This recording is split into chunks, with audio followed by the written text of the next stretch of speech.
named is sitting right here with me. My partners are sitting right here. Everywhere I go, my partners are with me. If I'm in Dubai, if I'm in Africa, if I'm in Morocco, if I'm in Ghana, you there with me. Rockers, if I'm in Ghana, you there with me. You gotta show your partners how valuable you are. That's right. Do you just do what's required, or do you go above and beyond? Right. I want to go above and beyond. I never ran from anything because I never had nobody to go to. I've always had that, where I'm going. Home to get me. Ain't nobody there. Right. You know what I'm saying? Like, so I've always been in a situation where I'm forced to deal with it myself, so. Let me tell you what comes on the road to success. If recently, at any point in the last 12 months, you've experienced doubt, if you have a lot of fear or anxiety on the road you're on, or if you've experienced those emotions recently about what you're doing, you feeling like an imposter, like you have imposter syndrome, like nobody knows, I don't really know what I'm doing. You're on the road that I think you should be on, the right road, the road less traveled. Surround yourself with people that's just as hungry and eager to learn, eager to succeed as you are. And don't let nobody talk you out of your vision because they can't see it. I think that's the biggest mistake I ever made because, you know, we all have visions, each and every last one of us. Every human being on earth has a purpose and has a vision or something that they can contribute. It comes to us first by way of a vision, something that you see in your mind, an idea that you have. Nobody else had it, it's yours. And the first thing we usually do is go to our peers and go to the people around us and tell them of our vision. And because they don't have the same vision or they don't believe that they could achieve, properly execute this vision. First thing they say, no, man, you can't do that. What you won't do that for, man? Ain't nobody did. And the first thing we do is like, damn, that might be a dumb idea. Let me just. And then a year later, you'll see another motherfucker who just done got shot through the roof doing the exact same thing that you just said. I wanted to be a gangster. I'm a thug, but I'm a nice person. I'm a thug by survival. I have to be to survive, not because I want to be. I don't want to hurt nobody. You know what I'm saying? I want to survive. I want to make money. I want to be in business. I want to do it. But what's honest about the world is that no one's going to let me do that. So that's where the thug comes in. But if everybody just left me alone, I'd be a nice person. I'm not being normal. I'm not a normal person. And that comes with self-confidence. Like, I think everybody in here, no matter who you are, what you feel like you look like, or what you feel like you got against you, I think you should always feel like that you special. That's how I always got girls. Like, a girl didn't give me her number back in the day, I was like, all right, that's on you. I still remember. Seriously, I just always felt like I was special, and some people would call it cocky, but I just believe to make it far, you got to believe in yourself way more than anybody else would believe in you. Don't let nobody else tell you what you can't do. Here's my advice to you today. Walk away from the 97%. Don't talk like they talk. Don't act like they act. Don't go where they go. Don't specialize in what they specialize in. Throw away the blame list they cling to. Start you a new life. You better go out there and create your own world, or you're going to be a visitor in somebody else's world. You're just going to be visiting. You're just going to be traveling through. You're not going to be able to call no shots. You're not going to be able to make no rules. You're not going to be able to make no decisions in somebody else's world. When I say create your own world, go somewhere, man, and create what you want for your life. Create the world that you want. You create the world that you want when you don't just keep jumping in other people's worlds. When you say to yourself, this is who I am. I'm going to embrace who I am. I'm going to do what I want to do that's based off of who I am. I'm not going to move based off of what society say, or what this group of people say, or what the cool people say, or what the lit people say, or what the thorough people say, or what the people that I look to that think is somebody and they don't even believe they're somebody. But I'm going to go in their world, and I'm going to travel through their world, and I'm going to tippy-toe through their world, and I'm going to do whatever they say in their world because I wasn't strong enough to create my own world. How do the people you want opportunities with see your value? You see how I'm sitting right here, and everybody you just named is sitting right here with me. My partners are sitting right here. Everywhere I go, my partners are with me. Yo, King Kofi. Oh, that's the person I'm collabing with. Where you at? You ain't sent a link. To my DMs. Waiting on you, brother. Waiting on you. All right, well, in the meantime, I know we got some people on Twitch watching. How many people we got on Twitch? I don't know if this is breaking news, but hold on. So this was brought up to Henry Court last night. Someone posted it. I'll share it with you guys. Give me a second. XQC may be selling the case. So a status hearing right here was a status hearing. This is an update. Status hearing set for the 29th. They blocked me like to hell with this. But with everything that's going on, status hearing is just an update. So they probably in some type of mediation, some settlement negotiations. You have a status hearing to give the judge an update on the progress. So juicers, I don't know, it's like 4 y'all on the chat. Maybe spread the word. It was posted in Henry Court. And that's what brought me to it. But I'm waiting on King Kofi to send me a link to join his stream so we can do the collab.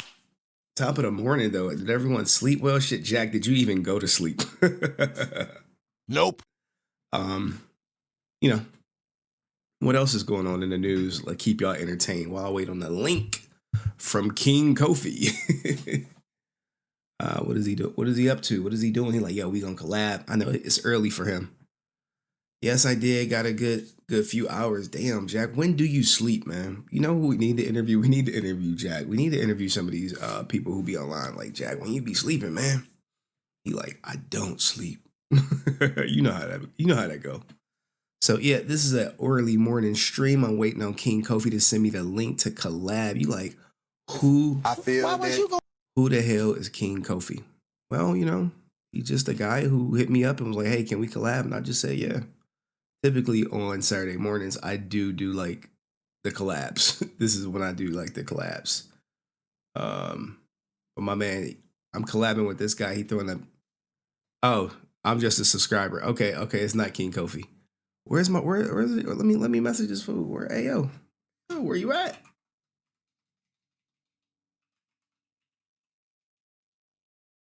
Where are you at?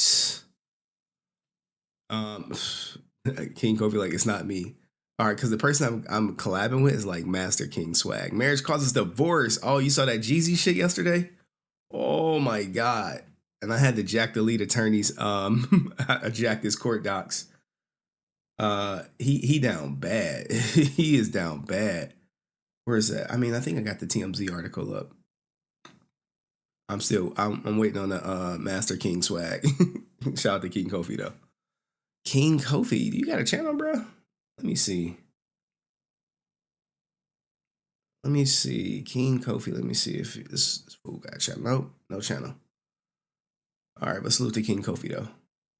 It's another guy that go by King Kofi or King something.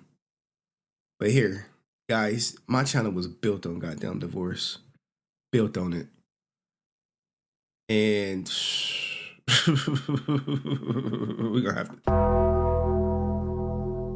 tombstoning him. Now, I did copy the lead. I was in lead attorney stream last night where he showed the court docs. He messed up, bruh. He put some vague ass cheating clause in his divorce docs with an emotional relationship, talking about black men don't cheat. Maybe had an emotional relationship with Nia Long.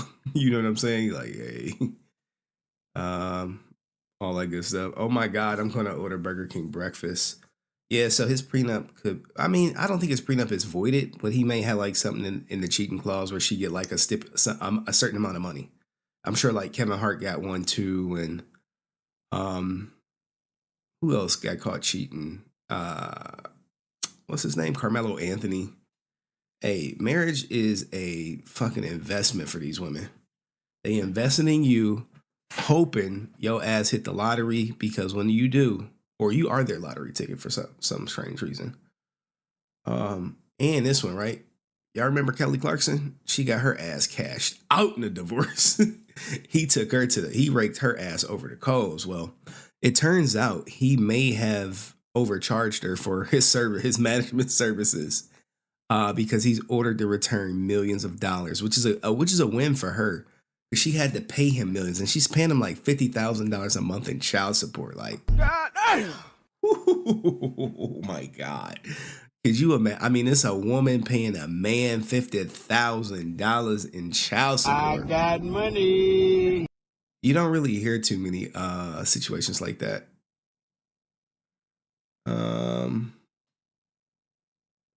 Waiting on this guy to send me the link. This is the thing with like collabs sometimes, I guess. I don't know. I'm not gonna badmouth him. I don't know him. He wanted to collab, so I said, yeah, cool. And I messaged him about 20-30 minutes ago. I said, hey, we still on for today? He said, yeah. I said, all right, cool, send me the link. So, I mean, that's where we at with that. But how's everybody's morning? Let's read this article while we're here. Continues her winning streak and her divorce from Brandon Blackstock. This round, Labor Commissioner ruled Brandon had overcharged her by millions when he represented her as a manager. So he was stealing from his wife. Or was it a miscalculation? 29K subs.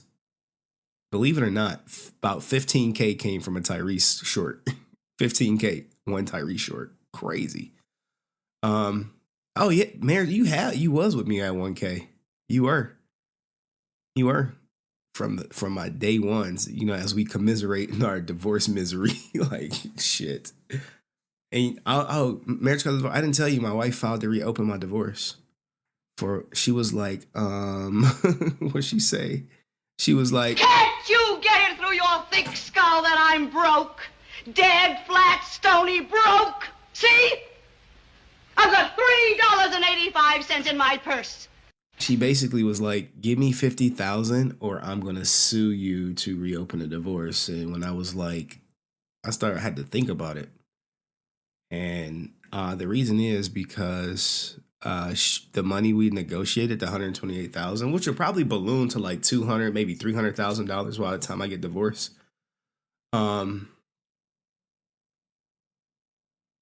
She wants the money now.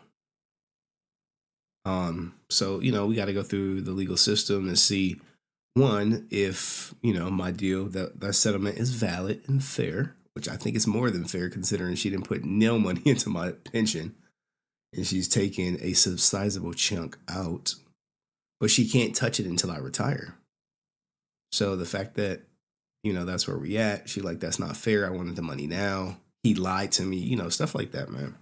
It's crazy world we live in. So she filed, and that's just what it is, you know. Pay up, pay up. Oh, I didn't get the soundbite for Pokey, but where is this guy at, man? I don't want to like. Anywho, we'll keep going. We'll keep going with this article. So apparently, my man Brandon collects fees for booking the gigs, and Labor Commissioner ordered Brandon to fork over those commissions to his former wife, totaling $2.6 million. I know when he got this order, he was like, Hey, yo, what the fuck? What? By the way, fun fact, Brandon secured $1.9 million for commissions for her role on The Voice. By contrast, he only got 93 to 30 in commission for Kelly hosting the Billboard Music Awards. Brandon says, of course, he's going to appeal the ruling, man. On the bright spot for him, Kelly also wanted the money Brandon got for scoring a gig on the talk show, The Kelly Clarkson Show. The Labor Commission begged to differ, so Brandon keeps whatever he got on that one. Kelly filed for divorce back in 2020, 7 years of marriage. The divorce was final in March. She got a hotly contested Montana ranch in the settlement. They got a beautiful family. She had to pay him. Look, here it go right here. She had to pay him $1.3 million and is on the hook for $45,000 a month in child support. And their two kids, ages 9 and 7. So he got at least 11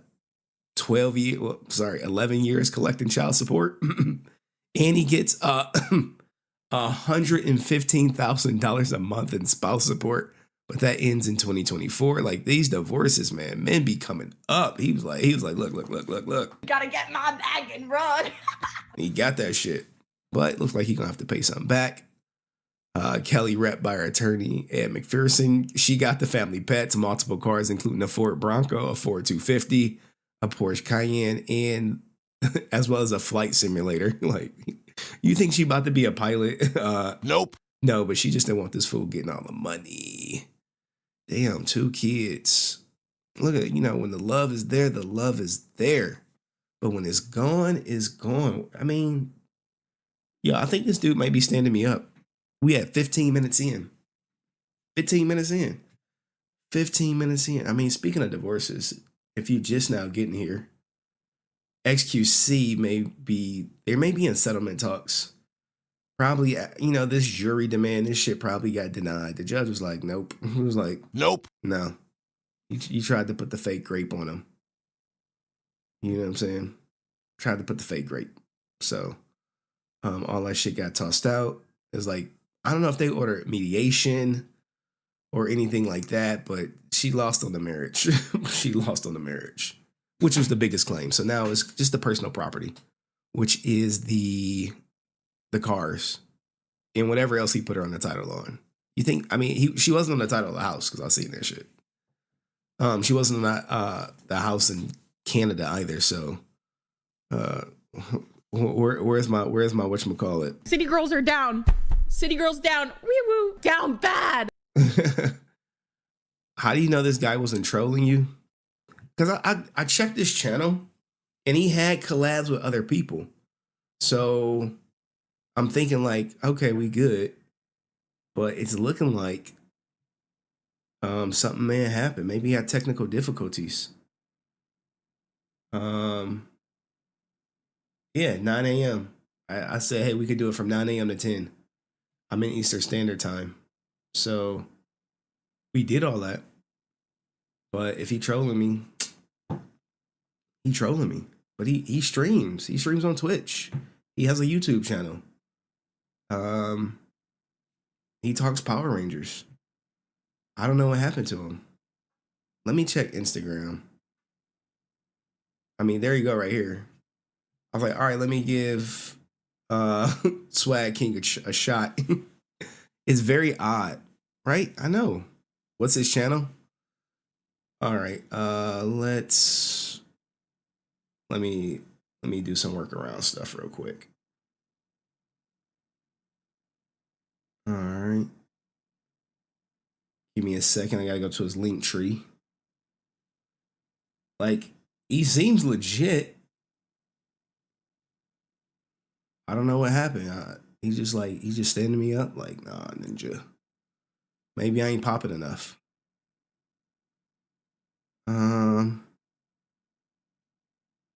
We'll subscribe to his channel. Let's see. So here's his channel. He did a video 2 days ago. So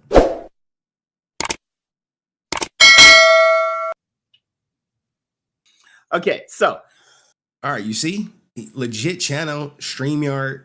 I'm thinking like we live, we Gucci. But when it come down to the follow through, I said, hey, we still on for this morning? He said, yes, sir, at 8:42. It's almost 40 minutes later? No link. Damn, homie. Could have had the interview with a year on your channel. You know what I'm saying? I don't know. Maybe you say, hey, Henry, you ain't popping enough. You ain't popping enough, player. I don't know, man. I do not know what be happening. But this is where we at. This is the world. He's legit. You know him? You seen him? Well, where's the link? He was like, I'm gonna send you a StreamYard link. Where is he at? Maybe there was a time difference. Now, here's the thing.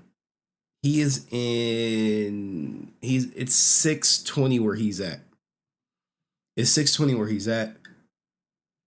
He knew the time difference because I got my daughter's ballet today, so I can't be doing too much. Gotta go see her do her plie, first pose, second pose. She's actually pretty smart when it comes to this ballet stuff. And we be practicing at the house. I'll set up the plates on the floor, and she'll jump across them. Supportive dad type stuff, man. Supportive dad. But I don't know, guys. What the hell? What do I supposed to do? I've never done a collab where someone was like late. Like, I'm pretty sure the collab I got tomorrow that won't be live, that guy's gonna be on time. Maybe he had to do something. Okay, well, look. Professional courtesy. You say, hey, look, Henry, I know he was scheduled today, but something came up. I can't collab with you today.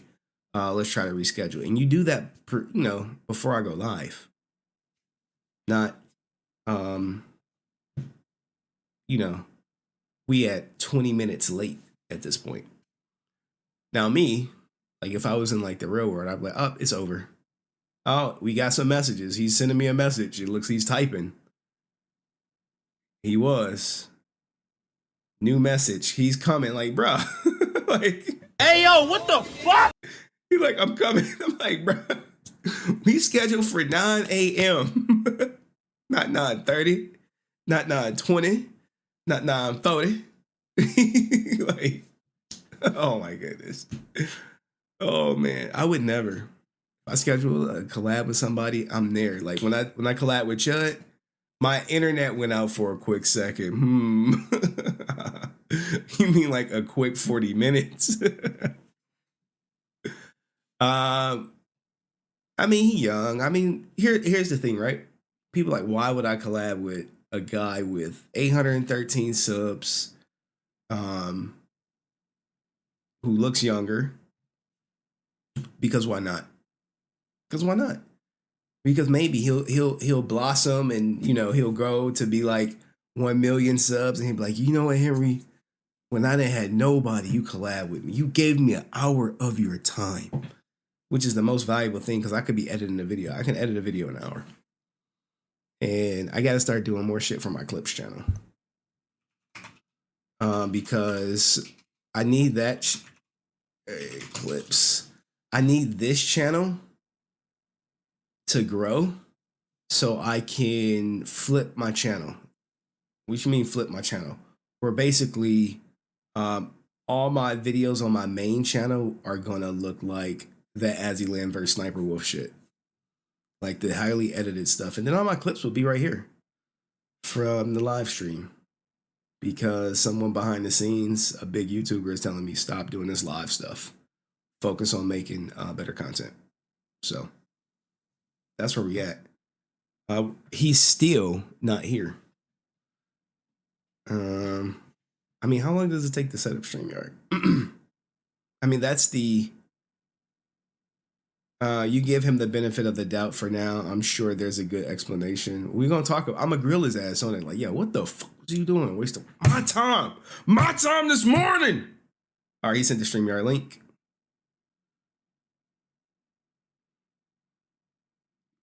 Dun, dun, dun. Test, test, test. 1, 2, 3. Henry Resilient, enter the studio. We back here. We back here.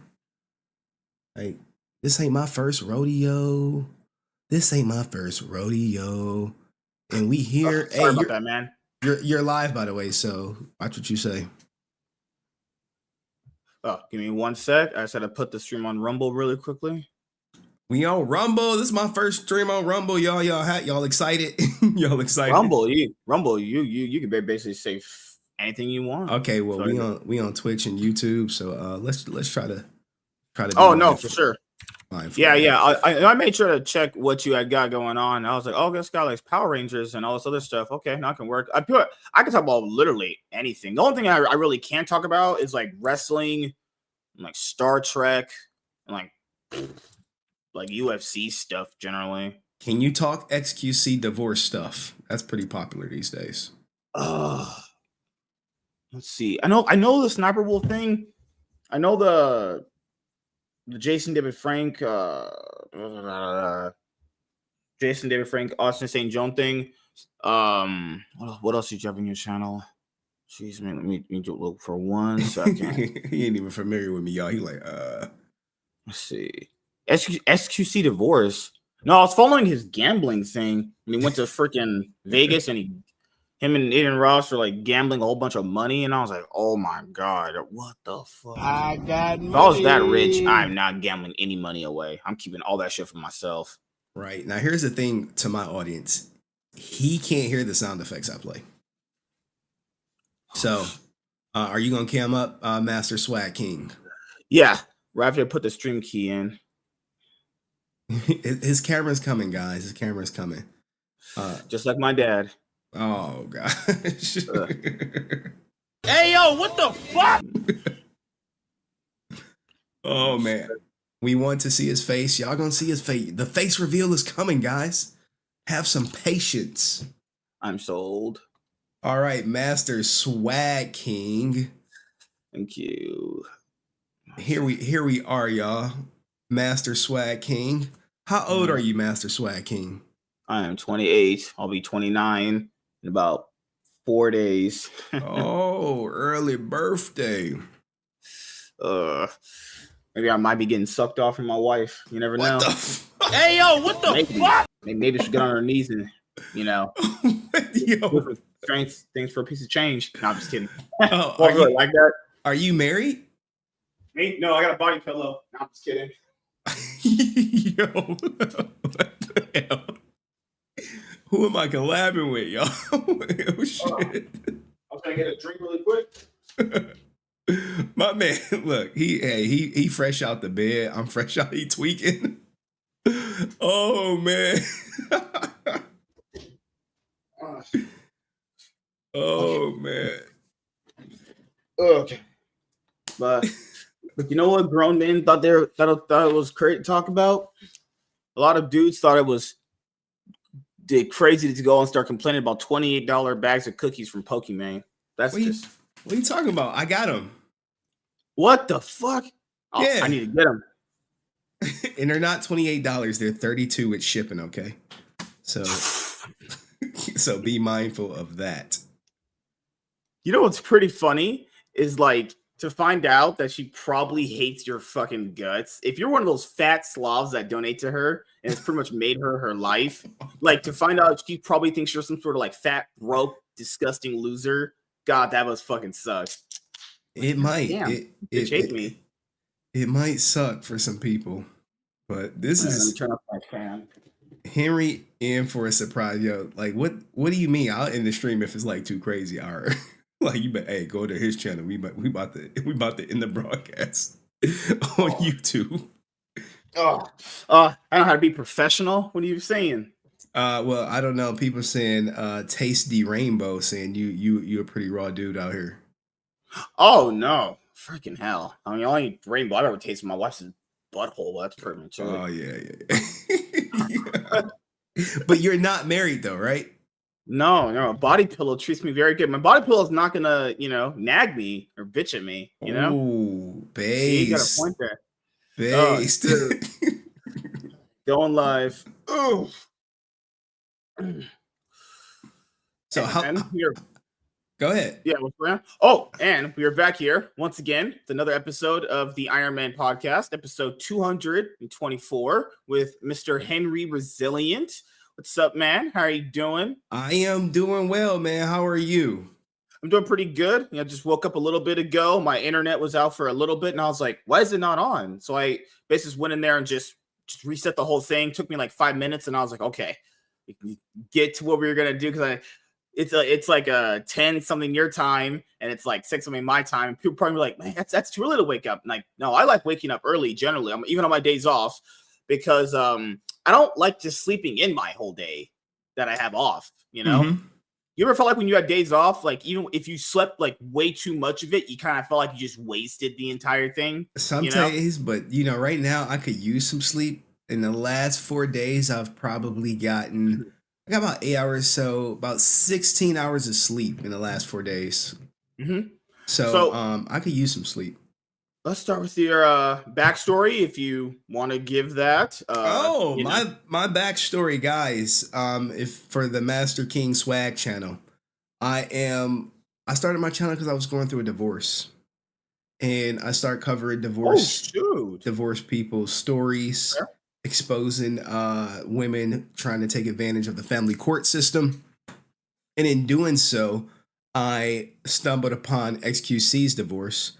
And that's kind of like my claim to fame. And, it started with Jason David Frank's divorce and looking into that. And then once I discovered XQC's divorce, it gave me a bigger platform. Some people who didn't normally know me saw me. And from there, I stream about 2-3 times a week. I'm a former investigator turned, vice president, and I just do this in my spare time. But what's your backstory? Because my audiences may not know it. Oh, so as far as YouTube or just growing up in life? Just YouTube. Your YouTube journey. So, oh God. Let's see. So I was in high school and I was in film class, and there I was going through basically YouTube, and I was watching someone called Asian Eyes White Dragon for Yu-Gi-Oh! Because I grew up loving Yu-Gi-Oh! Yu-Gi-Oh! Is one of the things that I started my main YouTube channel on back in the day. And I thought that was just cool as hell to basically just talk about, something you liked on a video and just started throwing your thoughts out there. Right. That was cool as heck. So then I would go over to like my friend's house, and his mom would have a Ben Shapiro on. And I was like, what is he doing? Like, he's just over here spitting bars better than rappers we have in this country. Like, God, man's over here just throwing it down. And I thought that was the most coolest thing ever. You could just go on YouTube and just do a video and talk about whatever topic you wanted to talk about. That was like the initial idea of, I was like, and then there's no one's going to remember this guy unless you were in the League of Legends community. So this guy's, and he hasn't made a video in a long time. Sky Williams, if you remember that guy, that was an interesting story there with the Super Smash Brothers. Sky Williams, Leaks guy. He basically had a video, and he had this line in it where he said, if you want to make a YouTube channel, make a YouTube channel. And I was like, you know what? I'm going to finally do it. And then my mom ended up passing away in 2015, and I was just like super sad and depressed. And I would just come home just like, I'll be like, man, I got nothing to do with my life. So one day I took my ugly, disgusting phone that I bought from Metro PCS. And I was like, you know what? I could film it on this, or I could film it on my ghetto, disgusting 2015 Asus laptop. Guess what I chose? The laptop. And that shit came out like crusty potato quality. There's no 144p. No, that was just P. That shit looked like booty ass. So I recorded that, talking about just whatever. I went straight up retard in that fucking first video. And then I did one about my Yu-Gi-Oh! Deck at the time, and it just kind of just grew from there, So then, yeah, so it mostly was driven from Yu-Gi-Oh! Me wanting to talk about, just generally Yu-Gi-Oh! Stuff and just anything at the time. But then this was back in the day when I thought to myself, YouTube is always going to have you based around just one thing, So when I ended up having to, rebrand just earlier this year or late last year, I kind of wanted to just talk about whatever I wanted to, because I know about movies, TV, anime, manga, comic books, video games, stuff with like streamers like you do to a certain extent, all that other stuff. And I was like, because I would go watch a movie and I knew I couldn't talk about it because my audience was all just Yu-Gi-Oh! Based. And you know what a feeling that is? Like, I would watch like, I don't know. So like, let's use Power Rangers, right? So let's say I would rewatch Forever Red on like a nostalgia trip. I couldn't talk about it because I had an audience that's just centered around Yu-Gi-Oh! Right. So I was like, you know what? If you're an entertaining personality that I've started thinking about throughout the years, and people just genuinely like you, doesn't matter what you're talking about. There's content creators that I've watched for years. Oh God, on a faintest clue what the hell they're talking about. I just like hearing them speak about their favorite topics. Yeah. So I started doing that. So I started doing that more, and I felt a lot more free. I still do Yu-Gi-Oh! Stuff. Obviously, it's still there. I still love the game to death, much as I was when I was a kid. But now I could talk about, man, if Alinity's throwing it back at TwitchCon, I could talk about that right now, and my audience ain't gonna be like, "What the hell?" Alinity throwing it back. Oh, on Instagram, she was apparently throwing it back at TwitchCon. I've seen the video. Her ass is moving pretty good. I'm not saying don't do that, because I need to see how it jiggle for research purposes, but. All right. So I see you got Top G in your name. You an Andrew Tate supporter? Well, no, he had that, and I kind of put that there as just top guy, because Top G means top gangster, and for me being a gangster, imagine me walking up to somebody and trying to do some gangster stuff. Yeah, they would beat me up. So imagine me selling crack to somebody. Oh my God. Oh my goodness. Oh my goodness.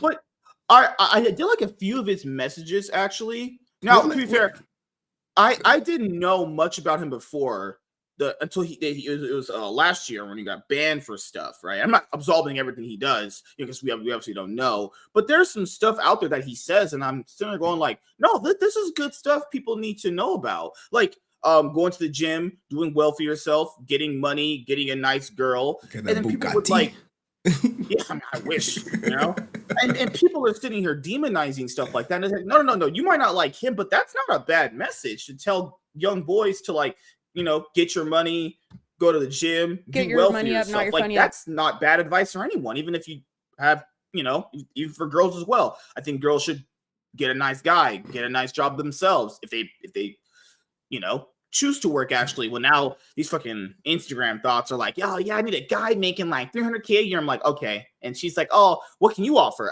Yeah, my mouth. And I'm like, oh, all right, okay, girl. Stop. Hey, yo, what the fuck? What? I saw, he was like, oh, no, it's just that one girl. I literally saw another one yesterday. The guy literally asked her, what else are you going to offer? I'm like, kindness. Okay, girl, I can find 10 of you that's kind. All right, let's not go crazy here, you know? So, no, there are certain things he talks about. I'm like, I understand where you're coming from, because you know what people like to do when you're talking to them? Obviously not you. It's you're talking to someone and then their mind just displays cognitive dissonance. Like you're talking about one straightforward thing and then their brain just naturally defaults to another thing. And it's like, bro, we ain't talking about that. So like, let's say a cop goes up to someone and they're like, hey, sir, were you here at this specific time of day? And this person would say like, no, my aunt lives down the street. What are you talking about? Like, what? You know, that was an example someone gave to me back when I was going to be a cop. So I was sitting there going like, that's what happens. Not just him, a lot of people. That's how misunderstandings happen. Like they're talking about one straightforward thing and someone's brain just can't understand what is going on. So they default into the other backup argument. Happens every time you talk about like gender stuff. Like you're like, hey, no, this is what men should do, and people are like, oh, but women, you must hate women. It's like, no. You that's a different conversation. That's a whole different thing, because when I'm talking about guy stuff, I'm talking just from a guy point of view. Women point of view, I wouldn't almost know about because obviously I'm not a girl, so I wouldn't really talk about that point of view if I'm not really, you know, obviously a girl. But you know, as you know, obviously. Yeah. Right. Yeah, but you know how people are. You know, people are freaking dumb, man. Yo, I don't know about y'all, but this guy is completely surprising me. Because I knew nothing about you. You just randomly hit me up and said, let's collab. What made you hit me up of all people? Just out of curiosity. On YouTube, I was going through one of my league streams on Rumble, and you did a video. You had a stream on Jason David Frank. So I started combing through some stuff you did. I can't go through everything, obviously, because, you know, this happened in a few days. But I saw the Jason David Frank stuff, and I was, you know, come on. I love Power Rangers growing up as a kid. You know, I love Jason David Frank. I think he's amazing, obviously. And when I was growing up, to find out that Jason David Frank and Austin St. John didn't like each other, I was like, wait, what? That was the first instance of me going like, wait a minute, are they just faking this for the camera? Because I didn't know. I thought like if you're an actor on screen, that means you liked each other. That, you know, you're a kid growing up and you're thinking like, oh, people that act together like each other. I think a lot of us grew up, thought that our favorites were together. They obviously had a great friendship. No, kind of find out when you started doing a lot of Power Rangers research about stuff that Saban had them go through, the wages they were earning. I mean, just the stuff the actor who portrayed Billy went through is just like, I mean, that's just alone right there. It's like, bro, that fucking sucks. Yeah. Like that's like the stuff that he would go through. I mean, like at a certain point, I mean, fast forward many years later. Now, you know that last interview Jason David Frank had with CBR, where he said that freaking Saban, not Saban, who I think might have been Saban or Hasbro at the time, who officially owned it again. Pretty sure it was Hasbro. They just disavowed him from the franchise. It's like, what? It's like, that's crazy. You know, this was an interview he had on CBR. People can go back and see it on CBR. I don't know. Obviously, I think CBR's trash themselves, but he was saying to basically, he told Saban it's not really the person in the suit wearing a helmet. It's the person outside of the suit that makes the Ranger. And it was basically two different ideals about clashing. And it's one of those things where I I would hope someone like him wouldn't just off themselves, because that just wouldn't make any sense. Like everyone, like it's rare for someone to meet an actor and be like, "Oh, he was just an amazing person." Because a lot of people go like, "Don't meet your heroes." That's the thing. Don't meet your heroes.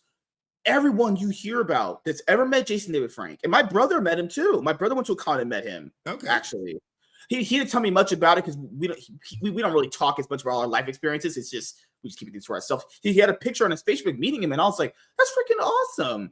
And he said, awesome guy to meet. So, like, why would someone that amazing to everyone just straight up off themselves? Now, I get he might have some really bad shit going on, apparently. Well, he had a history of depression. Yeah. And, all it takes is, you could fight depression every day. And you can fight those feelings of self-unaliving yourself. But all it takes is one time for you to lose. My man just left me an interview like... Hey, yo, what the fuck? Oh, I'm sure he got the headset so he can hear me. No, turn off my thermostat. It was going. I was like, what the fuck? God damn. I'm trying to have my gas all high and shit. But as I was saying, all it takes is for you to lose one time. You lose the battle one time, and then it's game over for you. And then Austin St. John, I grew up with Power Rangers, essentially. So I think the first live Power Rangers series I watched was Zeo. I remember being like a little kid. Mighty Morphin Power Rangers came on first episode. So I started with Mighty Morphin, but I think the actual current season going on at the time was Zeo. I just fell in love with it. I fell in love with Jason, Zach, Trini, Billy. Tommy came in. He's like this cool guy that can challenge Jason. He comes in that first episode, Green with Evil. He's challenging Jason. I'm like, that's what I'm talking about. That's my kind of shit right there. That tension-filled storytelling. Remember that episode, Jason and Tommy Camp is crazy. That episode where they couldn't work together, and it turns out the actors didn't like each other. Fucking hell, you can't make this shit up. And then later on, like then flipping Zeo, then they need Jason. Now Jason's the Sixth Ranger. You're like, Tommy's the Red Ranger. You're like, okay, I guess that's how life works. And they last team up in Forever Red. It's like the Austin St. John stuff. Every time I hear something about the guy, it's like, I hope he's not a bad guy. I would hope this person is not a terrible person. The last bad thing I heard about him was a video I come through your channel. I think, wait a minute, that happened. The COVID fraud thing. The PPP fraud. Yeah. Yeah. What do you think about that? So I wasn't too familiar with that. So basically, okay, there's some friends of mine that talked to me about just having this, and I was not fraud. It was just the idea that it's just so easy to scam, obviously, but obviously I wasn't touching it because anything that's too good to be true, I ain't touching it. So from just my job, maybe you could educate me because I'm all down for learning. So certain people were basically defrauding the government for based on how much they didn't work during COVID period, right? Was that the general one that I'm thinking about, or is it a different one? So what Austin St. John is accused of is receiving, I think he got $222,000. I looked up the court docs, and he invested $170,000 and gave $20,000 away, and then there's $33,000 unaccounted for. Oh, so people are saying he committed PPP fraud because you had to create a company and act like have employees to get the loan. Oh, that's the loan. Okay. So necessarily when you get the loan, you're not supposed to invest it in like the stock market or go buy a Bugatti or go buy a Porsche or anything like that. It's supposed to go to your employees and go back into the business. Okay. So that loan you're talking about was the one that the government gave to businesses struggling at the time to pay your employees. But the catch was, I'm pretty sure some of them they had to pay it back based on how many employees was.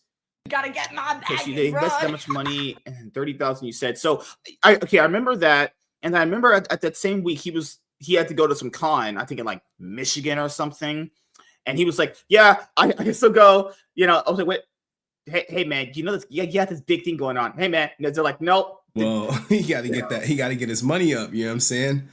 Because chances are he'll likely end up going to jail and or paying restitution, paying back the money that was that he got from the government fraudulently, allegedly. Did you grow up watching Power Rangers? Actually, I did grow up watching Power Rangers, but I stopped that after Mighty Morphin. I didn't go on to like the Zeos and the Space. I mean, every now Really? and then, my Okay. daughter she'll see me covering Power Rangers. She'll be like, Power Rangers. She knows exactly who they are. hmm But that's pretty much when I stopped. I'm a little bit older than you, probably close Aren't to you like like 40? I'm close to it. Yeah, like God damn, like it's coming from me. Yeah, so I'm close to 40, but you know, young at heart, young at heart. So Oh, that's yeah. my Power Ranger extent right there. So, how was it a feeling for you when you discovered that they didn't like each other? It was a complete shock to me. I was like, wait. But you know, as I look on it now, it makes sense. It Mhm. makes sense. You know, you put yourself in Austin St. John's shoes. He's the leader of the franchise. Mhm. And next thing you know, out of nowhere, here comes this new guy, Jason David Frank.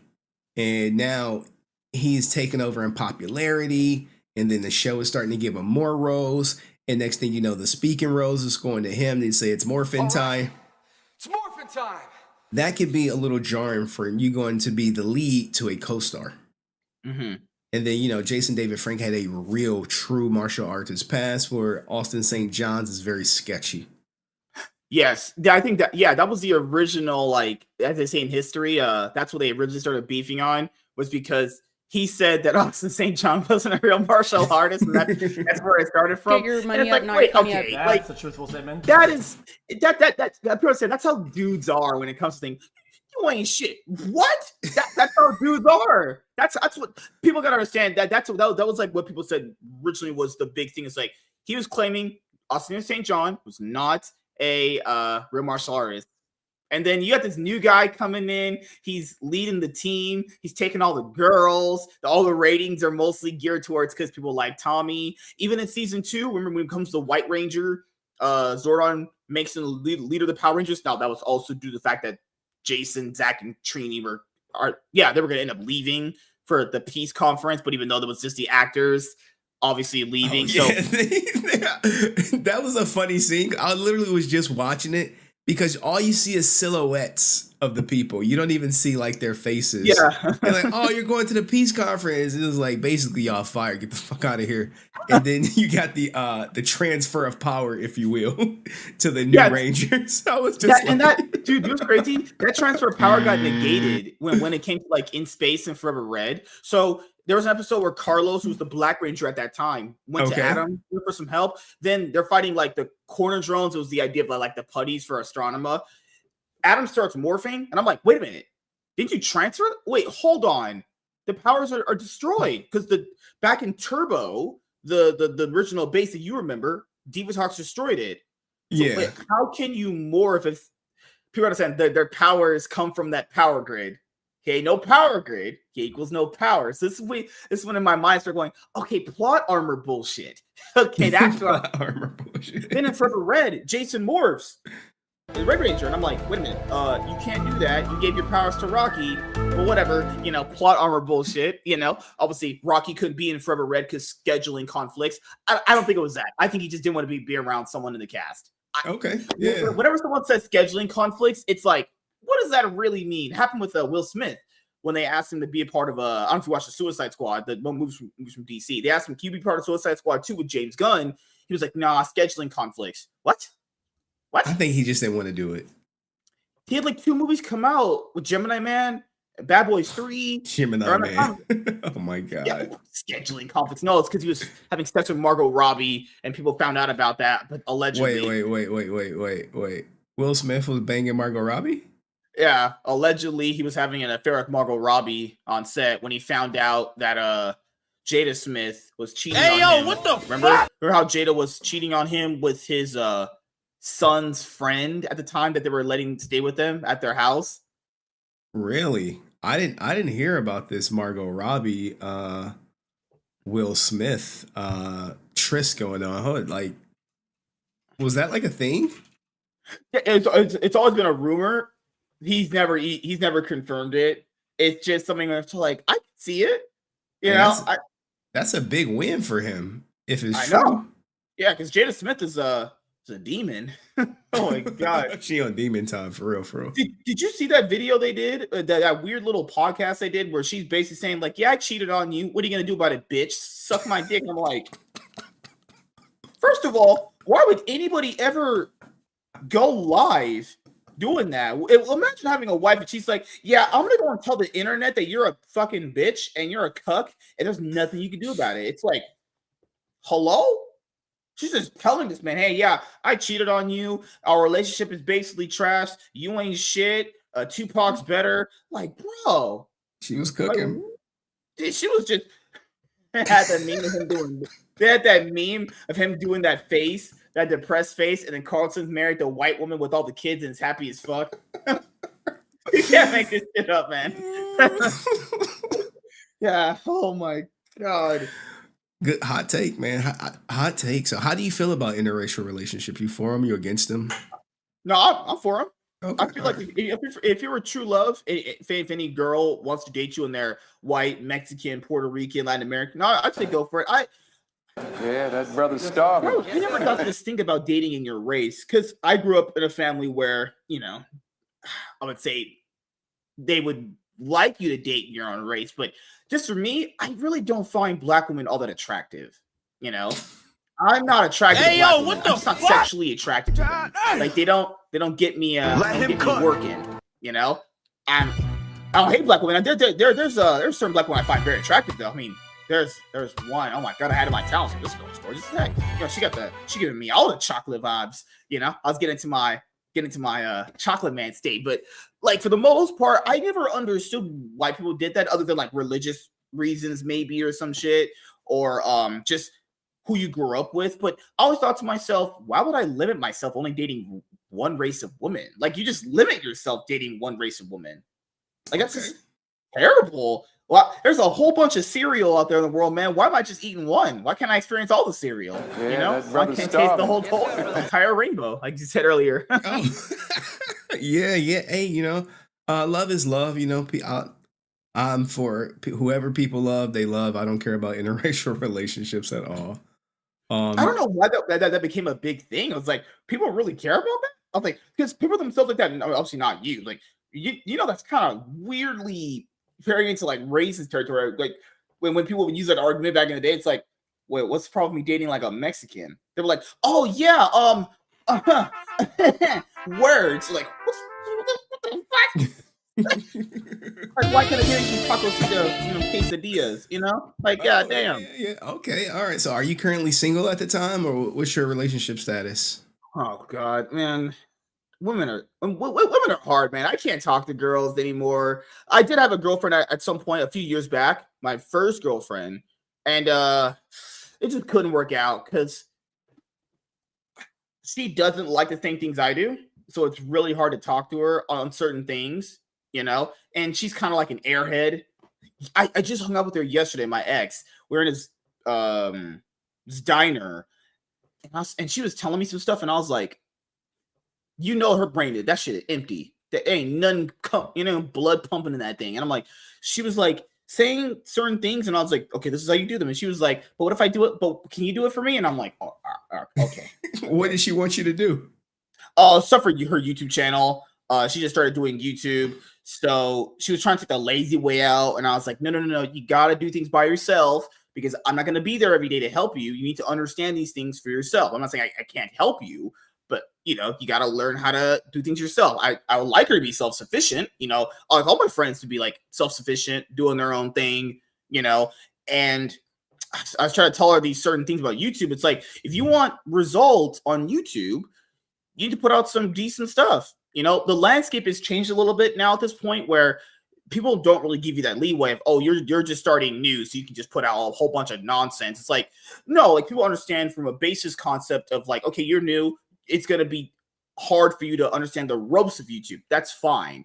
But I told her the results you put in, the results you get out. So if you put out some jank stuff, you're going to have the amount of subscribers you have, the amount of views you have. That's how it's going to work. If you put in a little bit more effort, understanding various things like thumbnails, how you speak in a video, topics, all that stuff, you'll get more results. So I told her, hey, start learning some stuff. Then you can come back to me.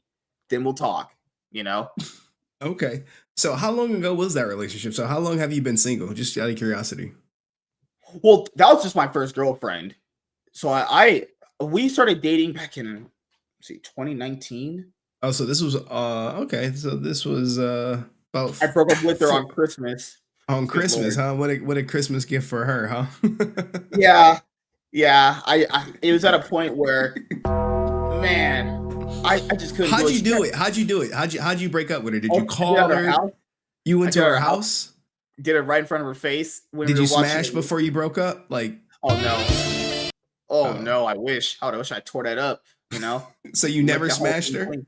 Oh no. She wanted to wait till marriage and all that stuff. And I was like, you know what? Sure. Hey, fine. yo, what the fuck? I would have did it. But I thought to myself, I just was like, nah. It's just that came in my mind. I was like, what am I doing? Oh, for my actual third eye kicked open. And I was like, what am I doing? Wait. She wanted to wait till marriage. Was she a virgin? Yeah. At what age? So was she? She was 19 at the time. She's 23 now, I think. 20 or almost gonna be 24 next year. You're 25 and she was 19. Roughly, yeah. Okay. And I just felt like she's not a terrible person. She's not really a bad person at all. I think it's more like we just don't match.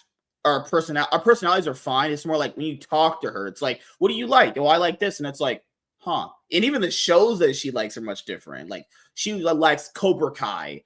I'm not really into Karate Kid like that. I watched the first movie, Karate Kid, wax on, wax off. I like that movie a lot, but anything else other than that, I reluctantly didn't want to watch the Jaden Smith one, but here we are. Well, I mean, Cobra Kai was good. I watched it, season 1 and season 2. They like show. Squid Games, and it's like, well, I don't have streaming. I don't have Netflix or any streaming service for that matter. Because I don't know if you have streaming services yourself, but I didn't really in my budget. I don't want to justify having something I'm not giving my full attention to. What's the point of having a streaming service if I log into it like once a month? That's just not worth it. Just having it in general, yeah. Because what people factor in when it comes to like subscription services, like the gym, Netflix, and all these places, they're banking on you not unsubbing because you're just gonna forget. And I'm sitting there going like, why do I have this? I log into these like once a month, so I unsub from everything. Not because like the content was bad for the most part, and content kind of could be pretty bad on them. Just wasn't using them enough. And she's like, she messaged me a few days ago, dude. She's over saying like, can you get me Netflix? I'm like, suck my fucking dick. Like, what the hell? Did you tell her that? Did you tell her SMD? I really did.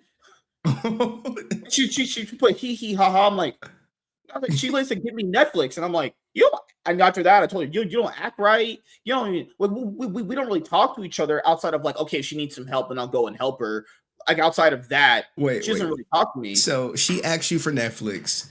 You messaged her SMD, and she said she laughed it off. Now, has she SMD'd you before?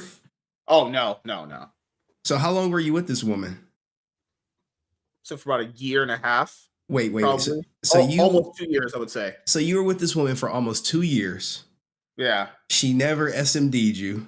No. So y'all just making out and you just jacking it.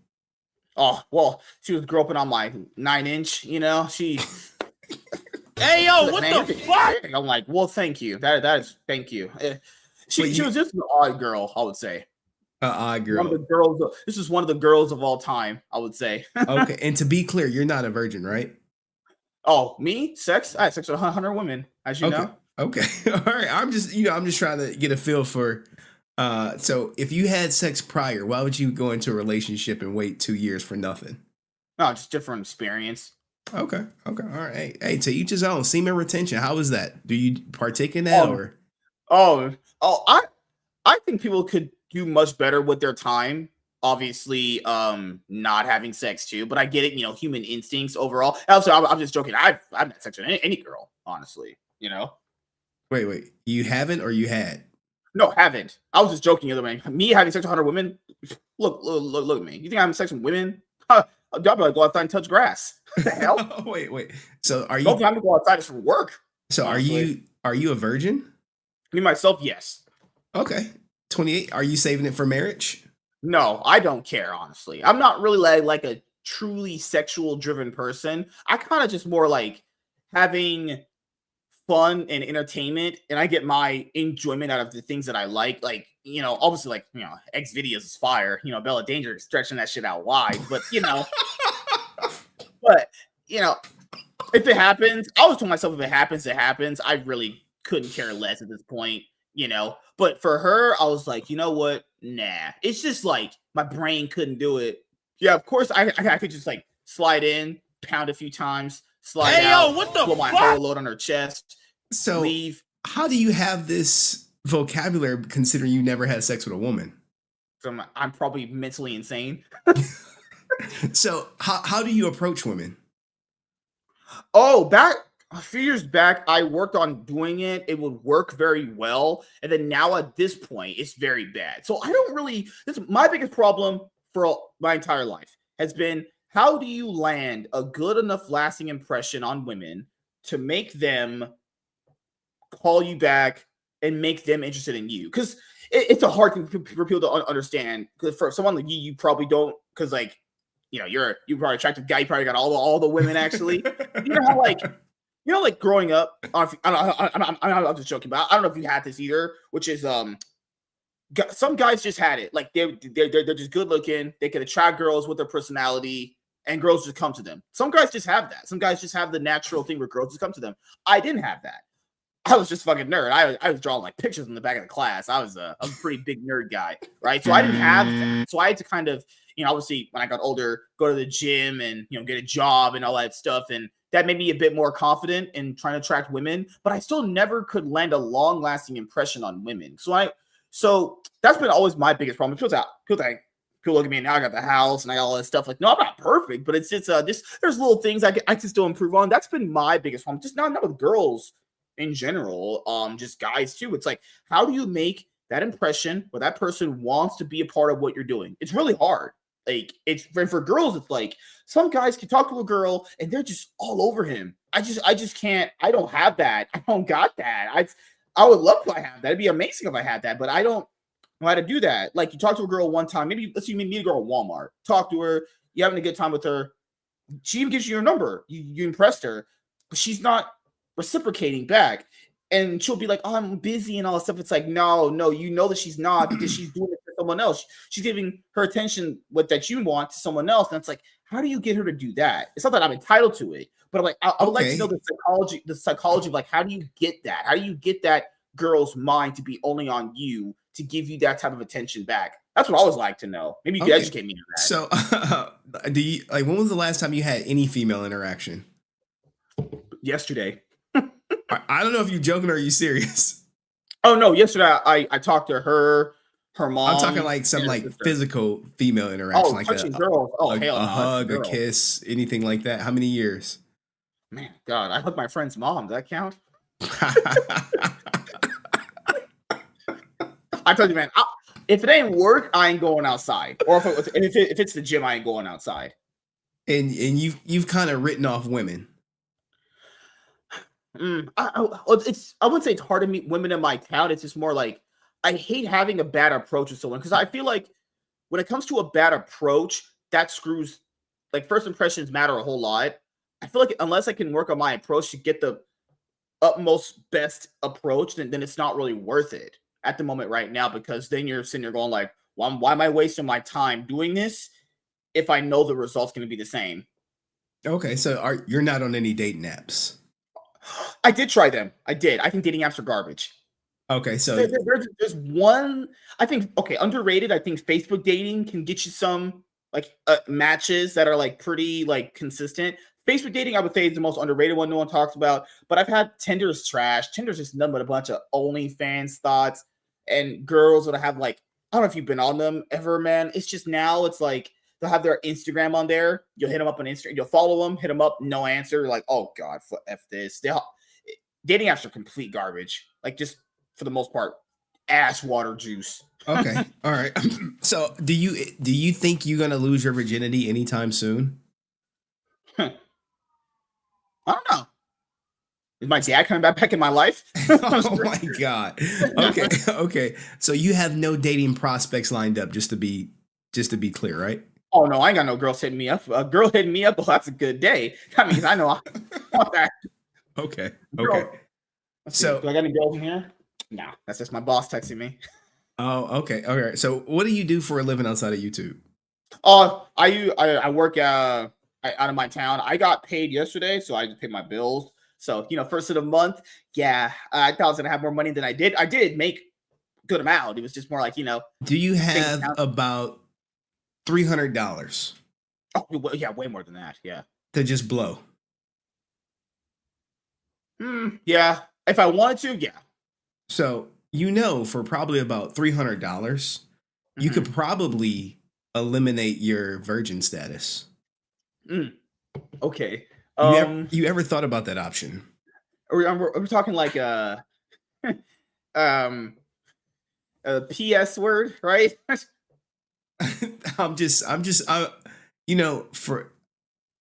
For you to have money and you to be 28 years old and never had a intimate moment with a woman, some people may think that's odd. Not me, because I can see where the economy is going, and some women have monetized themselves. And you say, hey, I can't, I don't attract a woman. Well, you got money. Money attracts women. There are some women who need money to survive, or in that $300 you give them, they may be willing to give you a night of your life. So, and then I could throw them out the window, right? Well, no. You can't throw them out the window, but I'm being serious. I'm like, look, you can eliminate it for like $300. Yeah. Would you be open to that? I don't know, man. That feels kind of like, it feels kind of not horrible. It's just more like, if people found out about that, that would just feel bad. Okay. So, all right, let's get this straight. So, would you take a woman on a $300 date, like dinner, movies? Would you do that? Would you rather take a woman on a date or just give a woman $300? And both nights are going to end in sex. At least I could eat something before too. Because technically you're both eating in both regards to both things, unless you're tearing that shit up. Because I don't know, the second one just sounds like a business transaction more than for me to really get going to talk to a girl, I gotta have something more there. It's like, okay, what is there's some level of conversation, If it was just come over, I pay you money to ride me for about 10 minutes and then I blow my whole load in this bitch, I don't know how I feel about that afterwards, because I have this really big problem in my head with thinking about things afterwards. Like, did I make the right decision? Was it the right thing that I did? Because then it'll just wrap around my head for just days on end. I won't be able to stop thinking about it, So I have to think to myself, is this the correct decision that I'm gonna feel okay with 10, 15 years from now, Hey, yo, what the fuck? So you have to think about it. You still don't For the most part. Yeah. Okay. So do you have friends who are not virgins that tell you like, "Yo, man, this girl was so good, blah blah blah"? Any women, any friends like that? Let's see. I don't really talk to many people as much anymore. I'm mostly, for the most part, after a single point, I just started. I was let's see. I'm not gonna say depressed because that's just odd. I was just feeling down on myself, not for a depression point. It was for mostly on how much I failed at single points in my life on various important things. So I just kind of, when COVID happened back in 2020, I kind of just kept to myself for the most part. Like, if it wasn't, like I said, for a gym and going to work, I'm just kind of coming inside, dedicating pretty much most of my time to just YouTube, podcasts, and streaming. That's just pretty much it. Like, when I see someone that I knew, they're like, "Oh, I haven't seen you in a while." It's like, I like that little special feeling there. But every once in a while, I'll have some people over. We'll do an IRL stream or whatever. But outside of that, no, not really. Okay, so when it comes to women, would you consider you want to have sex with women, right? Yeah, I don't like dudes. Oh no, and then none of them Looney Tunes that they're trying to put you on now. Nah, Okay, so you want to have sex with women, but necessarily women don't want to have sex with you or haven't made a move with you. Yeah. Okay, so would you consider yourself an incel? I don't know. That's a good question. Because an incel is someone I know who's involuntarily celibate. Yeah. who Yeah. wants to have sex with women, but they can't have sex with women. Yeah. It's one of those things where I like understanding the psychological things about something. So, it's I don't know. Like I probably you're right. I probably veer into that territory now. I would say I'm a little bit more advanced of an incel, because like there are some incels out there who always live in a basement, have no money. It's like no. I realized to myself, I like to have my own things. I like to have running water, and food. It's just I don't know. Oh, I mean, most people have considered me an introvert, extrovert kind of person. I would say it's I don't know, like so I've always admired people that have had a range of having to be able to talk to women in a certain way, not in a derogatory bad way. It's more like, but this has happened with like other relationships too. It's like how other people can have like relationships, and you're like, where does that come from? Like it's a psychological point, like how is that able to happen? That's my mind just starts wrapping my head, or these ideas start wrapping in my head, and I'm like, holy crap. I started noticing all these things back, many years ago. Like I don't know how to really land a long-lasting impression that makes this an amazing thing. That's just my biggest thing, as I mentioned before. And girls are gross and disgusting, and they have cooties. Is that how you feel about women? That they're gross and disgusting? Yeah, well, I'm gross and disgusting too. So I guess we can be gross and disgusting together. Okay. So have you tried to code approach women like at the gym or out at Walmart or anything like that? For the gym, do you think the gym is the right place to talk to them? I think it's the wrong place to approach a woman. Yeah, same here. Yeah, because if they're working out, bending over, and you're behind them trying to talk to them, I feel like that's just a terrible thing.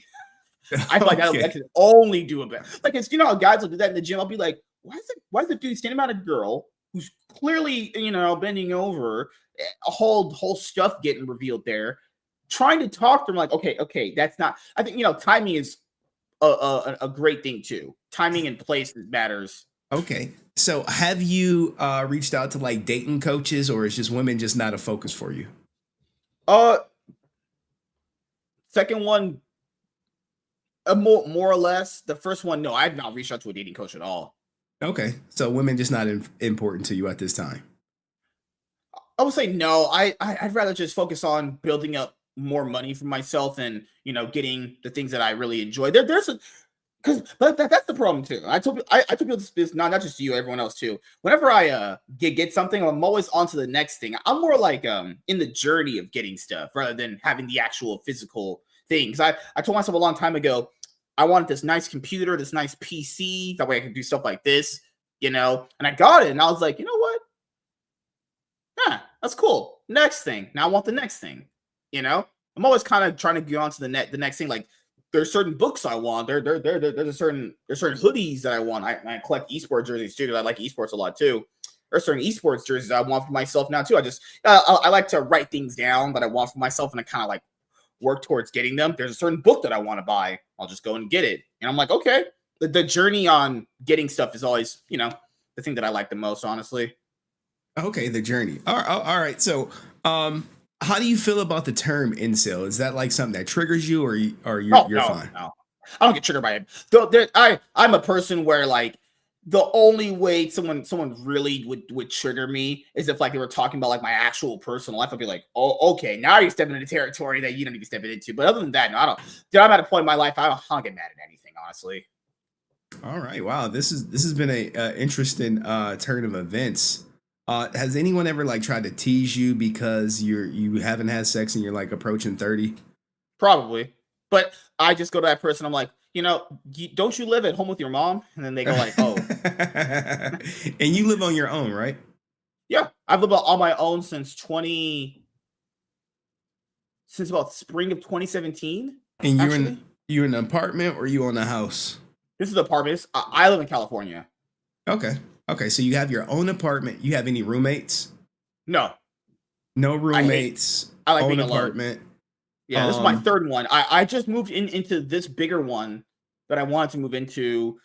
Okay, it's December, right? I moved into this one in the middle part of January this year. Okay. All right. And women's not your focus. 28-year-old virgin. You don't anticipate having sex anytime soon, and you're kind of opposed to spending $300 to eliminate the virginity thing. Pretty much. Have you ever like gone down to like Skid Row or Figueroa Street and saw like the street workers walking or anything? No, I've been to Vegas before a few times, and I've seen women walk down, and I'm like, huh, that's just for surefire way of how to get AIDS. Oh man. So you've never had like a blowjob or anything like that? Oh no. Mm-mm. Have you ever fingered a woman? Yes. And what happened in that situation? I got bored. She didn't want you to go to extra. No, she probably did. I was just bored. I don't know. I get bored of stuff very quickly. My brain just is like, that's not entertaining anymore. I'd rather just go play League or something. So how did that come about? How did that finger session come about? She just came over. Oh no, she just came over and we just started having some fun. And I was just like, oh, I'm bored after this. You told her you're bored? No, in my mind, I was like, I'm bored. I'm gonna just start doing some dumb shit. So she come over, you hugging, you kissing, you slip the fingers in, and then you get bored of that. Is this the girlfriend that you had? No, this was a random girl that I had known for a long time. She was garbage too. Oh my god, I was such an idiot back in the day. She would ask for money and I would give it to her. Not anything big. I only gave her like $20-$40, right? And she's like, "Oh, I'm gonna pay you back." And then I guess she wanted to pay back in her fucking legs. Hey, yo, what the okay, fuck? I guess. So wait. But I didn't know this back in the day. I didn't know that if you gave someone, you're not supposed to give people money like that. I didn't know that. I thought people were just nice and they're just gonna give it back to you. This was a life lesson I had to learn. Okay. So after that point, I don't give anybody no money unless it's like for your family or unless you need it really badly. I'll just give it to you as like a friend thing. I'm not giving it to you as a loan or anything. All right. Okay. So wait. Let me get this straight. She comes over. Mm-hmm. Wait. No. She hits you up for money first, right? Yeah. Okay. She hits you up for money. Then she comes over. Y'all fool around. She lets you finger pop her, and then she never pays you the money back. Pretty much. I'm just saying, I ain't talked to that girl since. There was one time we talked. Like, she gave me a ride home one time. Oh, you see what she's doing to you? You see what she's doing to you? No, I knew. It's just more like you paid the finger popper. Yeah, that was your payment. Yeah, my brain at the time, because I was younger at that time too. So I was probably about 22, 21 at that time. Actually, around that, I think I was around that age. Honestly, maybe I was 26. I was trying to time so much. I'm getting old at this point. I was in such a different mind state back then. I didn't care what the hell happened. Like, I didn't care if I even woke up some days. I was like, I can stay asleep all day. Honestly, I wouldn't care. Honestly, because that's back when I was like, I would have days off because I was so tired. I was working like 6 days because we had people that would just call off and work constantly. So I had to go in like random hours sometimes. I was so tired. Right. So. Speaking of work, what do you do for a living? I work at McDonald's. Are you joking or serious? No, I do. Like corporate or just regular McDonald's? Right. No, this is a new ownership. The ones that own a lot of them out here in California on the West Coast, actually. The one before was probably private, you could say. Okay. So you like a manager or are you just entry level? No, it's just entry level stuff because managers don't make that much money. That's a common thing all people don't understand. Managers don't make that much more, honestly. So how are you? All right, go ahead. So managers don't make much money at McDonald's.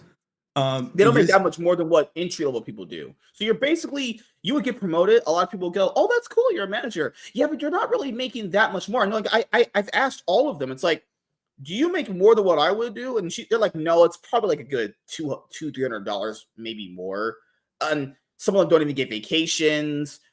You're not really getting health benefits doing it, So I'm thinking to myself, you could move up. That would look cool. It's one of those like, it looks cool on the surface kind of thing. It's not really what people think. You don't get health benefits. You're not really getting a vacation unless you're like, okay, so like there's a store manager and there's a department manager, right? Unless you're like a department manager, which is like you can only be in like 2 spots, you're not getting all these benefits. So when I hear people talk about McDonald's managers, I'm like, it just blows my mind because I'm like, you think that person is making it like that? money wise, they're getting some decent change, but it's like you ain't getting no health, you ain't getting a vacation, there's no benefits there. Like, what are we doing? So ain't it women that work at McDonald's with you? Yeah. And none of them, no action at McDonald's? Oh no, I can't. Man, these women are ugly. These women are disgustingly ugly. And the personalities are absolutely terrible. They're talking bad personalities. Holy crap. This is like, I couldn't stomach being around these bitches for 8 hours. I wouldn't talk to them in my free time. I couldn't talk to these women when I'm there. I hate it. But if it's my free time, no, I'm okay. And I'm a pretty easygoing person for the most part. I go there. I just, it can be rough some days, but it's not because of all the women specifically. It's only just like the main head person. She's just complete garbage. But everyone else is generally fine. But it's just, how like if you don't have a certain vibe and synergy with someone, then it's just not going to really work out. So you work at a McDonald's. Mm-hmm. And some people in my audience, is a Samantha Lopez working there with you? No. No Samantha Lopez? No. She may go by Adept? No. I mean, She got some DSL lips, maybe. Hey, yo, what the fuck? She's trying to come over and put her tongue in my ass or something? Like, oh my God. Okay. Oh God. She's trying to dig me out? Okay, just so for the record, guys, Samantha Lopez is not working at his McDonald's. Wow. So, do you get rejected? Well, you don't approach women. Rejection. I would say I've had a fair share. I think everyone's had when you're a bit young. Yeah, I've had a fair share of rejection. Honestly. I'm talking about like within the last 2 years. No, not much. I would say no. Okay. All right. So women just ain't your thing, and you don't seem to be attracted to women. Well, you are attracted to women, but they're just not attracted to you. Yeah, that's if you want to put it down to like just that level. Yeah. Have you tried to do anything to like change your appearance to make yourself more appealing to women? Oh yeah. What have you done? I would say just get new clothes every once in a while. Try to look nice going outside. Because usually for me, if I'm going to the store, I just kind of want to put on what I'm wearing right now, which is just like, some sweatpants and just go get my shit and come home. You know how girls are always like, I'm just going to go in some sweatpants and a tank top and go to the store. I'm just like, yeah, I'm not trying to get dolled up to go to the store. I'm a single guy. I'm just trying to get my shit. I'm going to go home, man. So what, have you ever heard the expression, you always put your best look forward when you go out the door? Yeah. Because you never know who you're going to meet. Yeah. But you don't subscribe to that. I think it can work. It's just like, it's a lot more easier said than done. Because when you're thinking in the morning or going out, you're like, do I really want to do this? And it's like, yeah, and what you're saying is correct. It's like that should be the approach every single time. It's just yeah, I mean, you can probably get the hair rebraided. You got braids or you got dreads. What we doing with the hair? Yeah, I haven't cut my hair in a long time. I'm probably gonna end up just doing a new hairstyle coming up soon. But right now we're in the holiday season, so this is gonna be like our mini little break before the Christmas and New Year's break. So I was thinking about maybe changing to my hair, but I've always hated the idea of just changing my entire appearance because like I don't really mind the way I look at all for the most part. And I was thinking to myself, if there are girls that are going to be attracted to just the way I look, you obviously touch you want to touch things up, obviously, but it's just I don't know. It's one of those things where it's like, I hate doing something if I don't feel like it's personally super necessary for me to do it, Sure. Yeah, you want to, change things that's going to matter. I had that thing back in the day where people kept telling me to do something and I did it and I absolutely hated it. I absolutely firmly despised the idea of it. And the more I look back, I was like, that was just a stupid idea. I didn't do that at all. What were people telling you to do? Because some people in the audience are saying you should get a lineup. Oh no, that's been suggested. That's not a bad thing at all. It was just more like, man, just certain things like, oh, you shouldn't wear this, even though what I was wearing wasn't that bad. When I was thinking about wasn't that bad to begin with. Cutting my hair, back then it looked way different than it does now. It looked completely fine. It wasn't like anything crazy. It looked completely fine. It was just certain decisions, specific things, and I was like, why did I genuinely thought about this at work. I was pacing back and forth because I was just kind of bored. I was just cleaning off something. And I was like, wait a minute, why did I do those things? I was so stupid. So that I was so dumb. Like, because people always I'm not saying your advice is bad, your advice is fine. I like it. I was like, this guy's got some challenging points. Oh, damn, he's bad. He's going back in the ring. I like it. Yeah. But like sometimes when people give advice, like your friends, and it's not even for your own benefit, it's just for their benefit because they're trying to mold you into something that they want. Yeah, that's what I was realizing. The advice that I was getting back then was people wanted me to be molded into something that they want. It wasn't something that I really wanted to do. I only really did it because I wanted to just, you could just say appease them or whatever, be the right thing to say. So go ahead. I hate doing stuff if it means that later on I'm gonna think about it and go, was that the right decision? I'm pretty sure we've all had those thoughts before. It's like, did I do the right decision and did I do it for the right reasons? I try to make sure I'm cautious about decisions I'm making because I don't want to make the wrong decision for the most part. If I cannot do that, because you're a bit older now, you're supposed to be a little wiser. You can understand how a lot of things go. Okay, so what part of California are you from, and how long have you been working at McDonald's? Oh, I'm from, I can't say the exact town because, internet. So I'm about 2 hours from LA. Okay, so you're not in LA. And no. How long have you been working at McDonald's? About 2013. So you've been there for a decade. Yeah. Have you ever thought about getting any other job other than McDonald's? Yeah, I have. Yeah, it's hard. This town is interestingly bad when it comes to like getting new stuff. I have tried. I'm still currently trying to put in stuff to go to other places. I'm just, what I need to work on better is resume. Actually, I need to work on my resume more.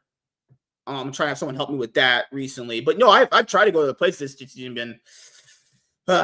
So you always get the no at the very end. You're like, yo, you're not what we're looking for. And it's like, oh, okay, Oh, okay. So 10 years at McDonald's, hard to get another job. Did you like go to college or you just high school graduate? Community college, I did.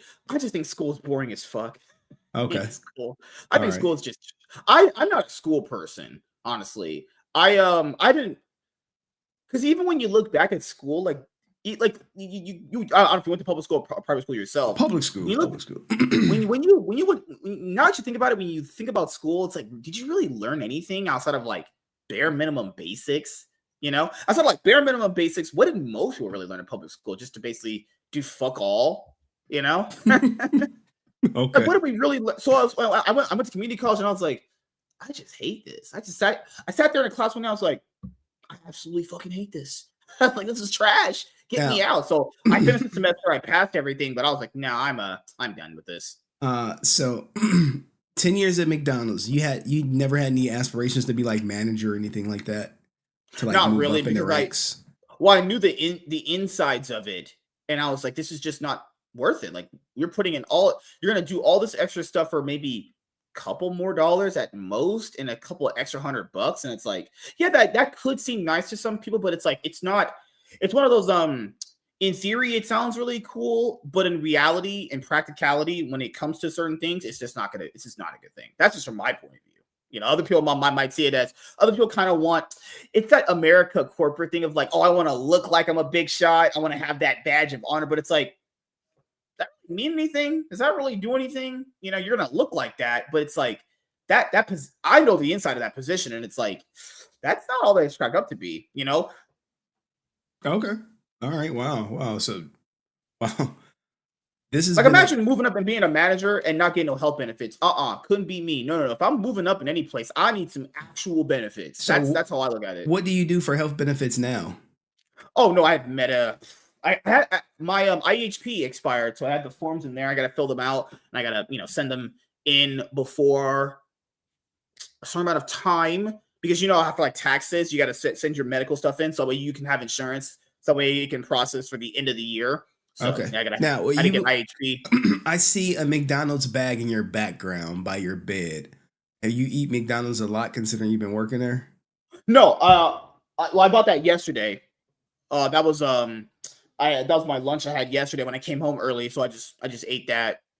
What's your favorite item at McDonald's? Oh, I think I think we have amazing coffee. I will say that. That shit that wakes you up instantly. That shit is like crack. What's one item that people should avoid at McDonald's? You've been there for like 10 years. You know. I mean, even myself, I've not tried everything myself. I would say item to avoid. Oh, it's better to get, people do like single items only. Cause I'm not a cashier. I can't talk to people. I do other things like maintenance stuff. Don't do single only items because it's gonna cost way more. It's actually better to get the, people say the meals, that's like the meme. You want the meals and stuff. It's actually way better to get the meals because they're a lot more cost efficient for the most part. People always get like single items, and I'm like, why? That costs way more if you think about it. You're getting a single item for this, where you could just add an extra few dollars and get all these things to it. It's a little tip people could have, honestly. Do you know when the McRib is coming back? It's back now. It comes back now. It always comes back in December. Oh, so the McRib is back. And how long does it stay in circulation for? Only just for holiday season generally, or if people sell out of them. They basically do this thing of like, it goes on a certain amount that they give out to the stores, and when you're out kind of thing. Okay. Now, since you in California, did they raise the prices of everything? Is like a Big Mac meal now like $20? Okay, so that's all going to take place in the middle of next year for places. Now, it's not going to be a universal thing where everyone gets like $20. It's basically going to be like the owners are going to have the option of doing it. It's just going to be their right to exercise it. Wait, that's the thing with California, man, is a lot of people don't understand certain things, which is things can go into effect in certain cities, but since you're in different counties, different rules apply. So I would be someone that is considered in San Bernardino County. So we have different rules we have to follow for businesses compared to like LA County. LA County would stretch up to, it's like stuff in like San Diego, Sacramento, places like that. So our owner said they're gonna fully go through with that in April of next year. Because when it comes to like these kind of things, you can our governor's completely trash, but you sign things and then they go into effect the next year because they couldn't have gone into effect this year because payroll's already going to be in taxes and all that stuff. So no, it's going to start next year. $20 an hour, and it's not going to make that much of a difference, man. When it goes up that much, you're only going to be ahead like $1. It's really not going to be worth anything at that point. I'll make almost the same amount. Holy shit! So how in the hell are you surviving in one of the most expensive states, making close to $20 an hour? I don't advocate doing what I did. I wanted to live on my own so badly. So I basically at this point I was living with my brother after my mom passed away. I just saved up enough money so that way the money that I saved could be covered for everything. So that way when I got my paychecks, I could just basically have that to stack up, right? So basically I saved up money to move out with like security deposit, bills, and all that stuff. So then the money that I would make for my paychecks every 2 weeks, I could utilize that for the next month coming up. So I lived off of probably like $60 every 2 weeks for the most part. I wouldn't buy anything unless I absolutely needed to. For the most part, it was just like food. Because for me, I'm a simple guy. As long as I got some food, I'm cool. You can put me down and get some food, and I'm eating. I'm just cool. As long as I got a computer, some porn on the internet, some X videos, some YouTube. Hey yo, what the fuck? I'm good. All right, honestly. so X videos is your site, your go-to site. What's your go-to genre? Oh, I could watch. I ain't watching no. There's some. I was someone some weird territory the other day. I was like, this is weird. I'm just not watching this much. What is the thing with hentai, dude? What is with people in hentai? So do you watch hentai prawn? No, I don't. I cannot get hard from hentai. It just ain't clicking. Can't do it. My brain ain't stiffing it up. So what does get your rocks off? I don't know. Who's your favorite? Who's your favorite person to watch? God damn. Or your these favorite? These girls are all the same. They should fucking spread this shit so good. God damn. But who's your favorite? You name drop someone early in stream. No. Man, I'll Fuck Hero was a banger back in the day. Holy crap. Who? When you were single, who was your go-to girl? Mia Khalifa. Really? Yeah, still Mia. Okay. I mean, not still Mia Khalifa, but she up there, Mia Khalifa. Man, oh, Are you looking her up now? No. There was one I'm trying to remember that I used to watch. Fuck, I never got into like Riley Reid, like a lot of people did. I thought she was pretty overrated for the most part. I mean, she's over here getting blasted by 6 black dudes. I'm like, holy shit. Okay. All right. For the people who just got here, Master King Swag is 28 years old. Would you consider yourself an incel or no? I mean, that would probably be the most proper term for you people. It's fine. I don't know. Okay. 28-year-old incel, not too much interaction with women. This was a pleasant surprise for me as we go down this path of inceldom. And he works at McDonald's for over a decade. Mm-hmm. What advice would you give to men out there today? Me? Let's see. There's a lot. I guess because like even though I haven't had many experiences with women, what I can say to men just in general is, since from a personal experience myself, is stop treating women as if like they're this pampered thing that can't do anything wrong. That's probably the most triggering thing I have ever seen in my life. I'm pretty sure you've seen it too, where like dudes will act like women can't do anything wrong. Like, I don't know, basic things like lie to them. Okay, so take women off a pedestal. Yeah. Okay. That would be the main thing. Is like, why do people do that? No, a lot of people do that. Why do people put women on a pedestal? I like they can't do anything wrong. They're just like pampered thing that couldn't have made their own decisions themselves. Just like obviously it varies from case to case, but it's just like people act like just girls do too. People act like girls can't do anything wrong. It's just blows my mind. They're like, oh my god, this girl did something wrong. How are you surprised at this? Like that's I don't get where people's mentality have gone to. It's like we went from like coddling women to basically being like, no, they can't do anything themselves. We have to do everything from like, nah, I ain't subscribing to that. No, because then at a single point, that means earlier we talked about a girl knows when you think that they're just gonna just walk all over you. Okay. I mean, all right. Also, another thing people could do is it's not just having a job. I mean, having a job gives you financial freedom. Like financial freedom is pretty good, I would say. I don't have that fully myself, but having like just being able to just go to the store and buy something for yourself. Isn't that just a nice thing? Like I do think girls find it attractive that you can do things on your own, because that's what girls are mostly attracted to, from what I've learned. Girls like a self-sufficient guy who can do things on their own.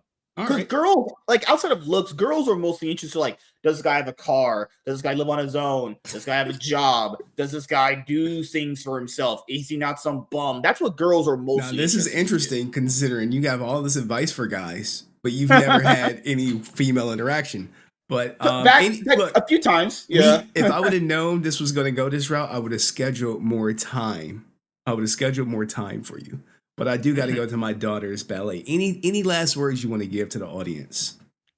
Don't listen to any of those trash blue-haired feminists there that are saying like, no, you're a bad because you're a man or whatever race you are. No, don't listen to that. Absolutely take anything they say, so that actually out the window. Take all that you just learned, throw out the window.